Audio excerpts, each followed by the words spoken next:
Hi student, myself Sanjit Kumar. Today we will our first class of Sanskrit of standard 8. Today we will learn Sandhi. Today we will learn Sandhi. What is Sandhi?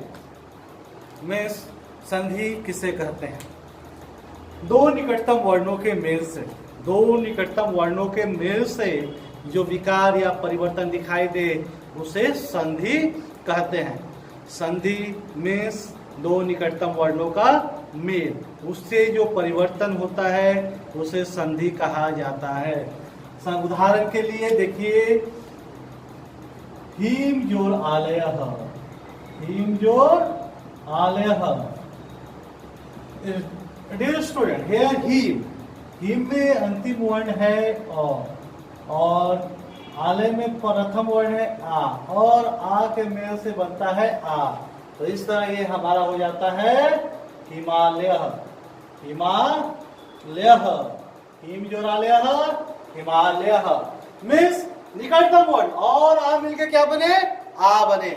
उसी तरह दूसरा उदाहरण देखिए, वधु जोर उत्सवः, it will become वधुस्वः, वधुस्वः. यहाँ पर भी निकटतम वर्ण दीर्घऊ प्लस हर्षऊ दोनों मिलकर बन गए दीर्घऊ. तो इस प्रकार जो है वधुस्वः, हमें क्या मिला? वधुस्वः. उसी प्रकार बच्चे स्टूडेंट ध्यान दे, नमः जोड़ते क्या बनेगा? नमस्ते. यहाँ जो विसर्ग है वह क्या बन गया? दंत स बन गया. तो इस तरह हम लोग क्या देखे? यह बन गया नमस्ते. तो स्टूडेंट यहाँ पर हम लोगों ने अलग अलग संधि देखा. वो देखो, दिग्जोर अंबरः, दिग्जोर अंबरः, it will become दिगंबरः, it will become दिगंबरः, it will become दिगंबरः, दिग्जोरंबरः, दिगंबरः. तो यहाँ हम सभी में देख रहे हैं, ये हमारा उदाहरण हो गया स्वर संधि, ये हो गए स्वर संधि, विसर्ग संधि, व्यंजन संधि. तो संधि के तीन नियम हम पढ़ेंगे. पहला है स्वर संधि, दूसरा है व्यंजन संधि, तीसरा है व्यंजन संधि, विसर्ग संधि. तो पहला हम लोग देखते हैं स्वर संधि.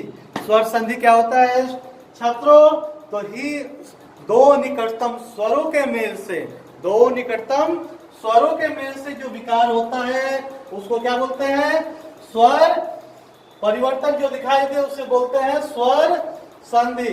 दो निकटतम स्वरों के मेल से, दो निकटतम स्वरों के मेल से जो परिवर्तन होता है वह स्वर संधि कहलाता है. वह स्वर संधि कहलाता है. उदाहरण, हीम जोर आलयः. फिर एक बार हम लोग वही उदाहरण देखते हैं. हीम जोर आलयः, हिमालयः, हिमालयः. सूर्य जोर उदयः, सूर्य जोर उदयः हो जाएगा सूर्योदयः, सूर्योदयः. तो बच्चों हम लोग ध्यान देंगे स्वर संधि. स्वर संधि के 6 नियम हैं जिसे आपको पढ़ना है. आज हम शुरुआत करेंगे दीर्घ स्वर संधि से. शुरुआत कहां से होगी? स्वर संधि के 6 भेद हैं. स्वर संधि के 6 भेद होते हैं. स्वर संधि के 6 भेद होते हैं. नंबर 1 जिसे हमको पढ़ना है दीर्घ स्वर संधि. दीर्घ स्वर संधि से हम लोग शुरुआत करेंगे. पहला. दूसरा है गुण स्वर संधि, तीसरा है वृद्धि स्वर संधि, चौथा यन स्वर संधि, पांचवा अयादि स्वर संधि और छठा पूर्व रूप स्वर संधि. तो आज हम पहले से शुरुआत करेंगे. पहला हमारा है दीर्घ स्वर संधि. दीर्घ स्वर संधि के कितने नियम है? ध्यान दीजिएगा बच्चों. पहला है और आ के बाद यदि और आ आए तो दोनों मिलकर आ हो जाता है. Means A plus A, it will also आ. A plus A, that will be also A. A plus A, that will be also A. And fourth, A plus A, that will be also A. उदाहरण देखिए, हिमजोर Anshu, it will become Himanshu, it will become Himanshu. Here विद्याजोर अर्थी, विद्याजोर अर्थी, what will it become? It will become विद्यार्थी, it will become, क्या हो जाएगा, विद्यार्थी. Here हिमजोर आलयः, हिमजोर आलयः, it will become हिमालयः, हिमालयः.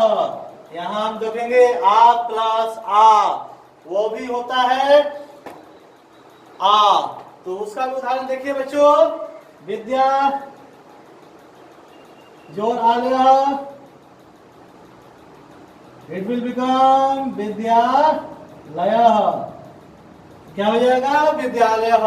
तो आज यहाँ हम लोग देखेंगे दीर्घ स्वर संधि का पहला नियम है, अ या आ के बाद यदि अ या आए दोनों मिलकर आ हो जाता है तो अ प्लस आ प्लस अ प्लस आ प्लस आ. हिम जोरांशु हिमांशु, हिम जोरांशु हिमांशु. विद्या जोरार्थी विद्यार्थी, हिम जोरालयः हिमालयः, विद्या जोरालयः विद्यालयः. अगला उदाहरण हम लोग देखेंगे, हर्ष या दीर्घी के बाद, हर्ष या दीर्घी आने पर दोनों मिलकर दीर्घई हो जाता है. दीर्घ स्वर संधि के 4 नियम है, एक एक करके हम लोग चारों नियम देखेंगे. दूसरा नियम है, हर्ष या दीर्घई के बाद यदि हर्ष या दीर्घई आए दोनों मिलकर दीर्घई हो जाता है. उदाहरण देखिएगा, मुनि जो ईसा, क्या हो जाएगा बच्चों, ये हो जाएगा मुनि सा, मुनि सा.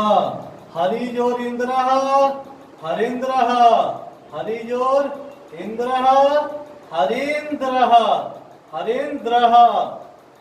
उदाहरण समझिएगा, छोटी या बड़ी के बाद यदि छोटी या बड़ी आए तो दोनों मिलकर बड़ी हो जाता है. मुनि जोरीसा, मुनिसा, हरि जोरिंद्र, हरिंद्र. उसी प्रकार थर्ड नियम है, छोटी ऊ या बड़ी ऊ के बाद या छोटी ऊ या बड़ी ऊ आए तो वह बड़ी ऊ हो जाता है. जैसे वधु जोर उत्सव, ये हो जाएगा वधुस्व, वधुस्व.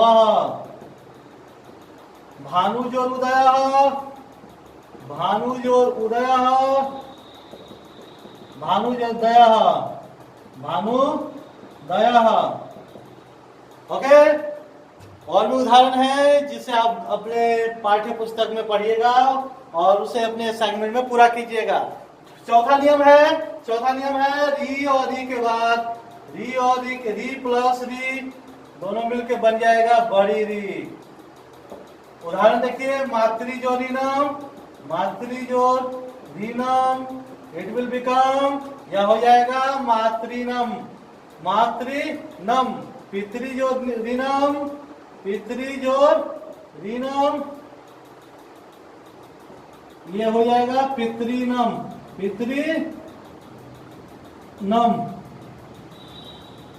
इस प्रकार बच्चे आज हम लोगों ने देखा दीर्घ स्वर संधि. दीर्घ स्वर संधि के सभी नियम आप पुनः अपने पाठ्य पुस्तक से पढ़ें और इस वीडियो को बार बार देखें ताकि आपको अच्छी तरह समझ में आ जाए दीर्घ स्वर संधि. तो हम लोगों ने क्या क्या देखा, स्वर संधि क्या होता है, संधि दो निकटतम वर्णों के मेल को कहा जाता है. अंत में हम लोगों ने देखा कि स्वर संधि, आज हम लोगों ने पढ़ा 3 संधि के 3 भेद है, स्वर संधि, विसर्ग संधि, व्यंजन संधि. तो आज हम लोगों ने स्वर संधि शुरू किया. दो निकटतम स्वरों के मेल से जो परिवर्तन होता है उसे स्वर संधि कहा जाता है. स्वर संधि के 6 भेद हैं. आज हमने शुरुआत किया दीर्घ स्वर संधि से. दीर्घ स्वर संधि में 4 भेद है. चारों भेद एक एक करके हम लोगों ने देखा. पहला भेद अ या आ के बाद अ या आए दोनों मिलकर आ हो जाता है. उदाहरण बहुत सारे हम लोगों ने देखे. दूसरा भेद हर्ष या दीर्घई के बाद हर्ष या दीर्घई आए तो दोनों मिलकर दीर्घई हो जाता है. उदाहरण 2-4 उदाहरण आपको दिया गया है.